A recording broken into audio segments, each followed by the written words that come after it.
Hey guys, welcome back to the channel. Today I'll be reviewing the Lamborghini Huracan.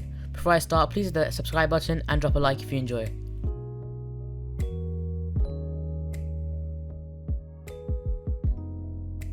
The Lamborghini Huracan has blown in to replace the Gallardo. The name is derived from the Spanish for huracan, and it's the car it replaces. Much of the technology underneath it is shared with the R8 from its parent firm Audi. Believe it or not, traditional design for Lamborghini often features scissor-style doors that fold up rather than swing out. Like the Gallardo that came before it, the Huracan's openings are rather more conventional. That doesn't matter, as the rest of this car's look is pure, unaltered and unapologetic Lamborghini. You certainly won't mistake it for a Porsche. The marketeers say the shape is defined by a single line that runs from the nose to the tail. But what your eyes will say is this looks sleek, low and sharp, just as any junior supercar should do.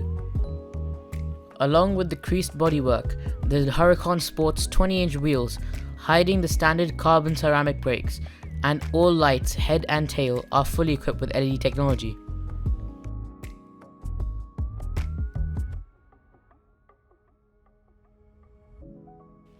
Unlike the rest of the supercar elite like Ferrari, McLaren and Porsche, Lamborghini has inexplicably managed to resist downsizing and turbocharging its engine. Underneath the neat engine cover, the Huracan is mid-engined, and there is a naturally aspirated 5.2 litre V10 attached to a 7-speed dual-clutch automatic gearbox for quicker changes. The Huracan certainly doesn't need a turbocharger for its performance. With a sophisticated 4-wheel drive system, 602 brake horsepower produced at 8,250 RPM and 560 Nm of torque, it will sprint from 0 to 62 miles per hour in 3.2 seconds. Perhaps it's sub 10 seconds from 0 to 124 miles per hour.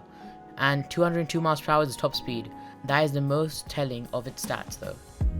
Direct and indirect injection of fuel improves the engine's power but also decreases fuel consumption too. Though you'd never consider the Huracan particularly efficient, with an average economy of 23 mpg and CO2 emissions of 290 grams per kilometer. This car is all about driving experience, and it promises not to disappoint when behind the wheel.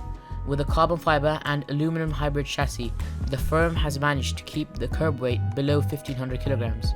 An adaptive network intelligent management system alters the engine, gearbox, 4-wheel drive and electronic stability control responses via control on the steering wheel, and promises excellent driving dynamics. The optional variable dynamic steering and MagneRide dampers add a further degree of customization on the move.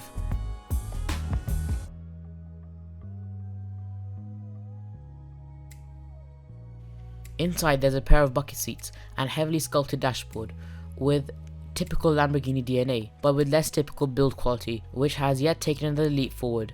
Even the switchgear, which was Audi derived in the Gallardo, almost looks completely bespoke. The main focus for the cabin is the new 12.3-inch TFT multifunctional screen situated in front of the driver, and the firm claims the interior can be extensively individualized to the customer's desires. It won't be cheap, of course.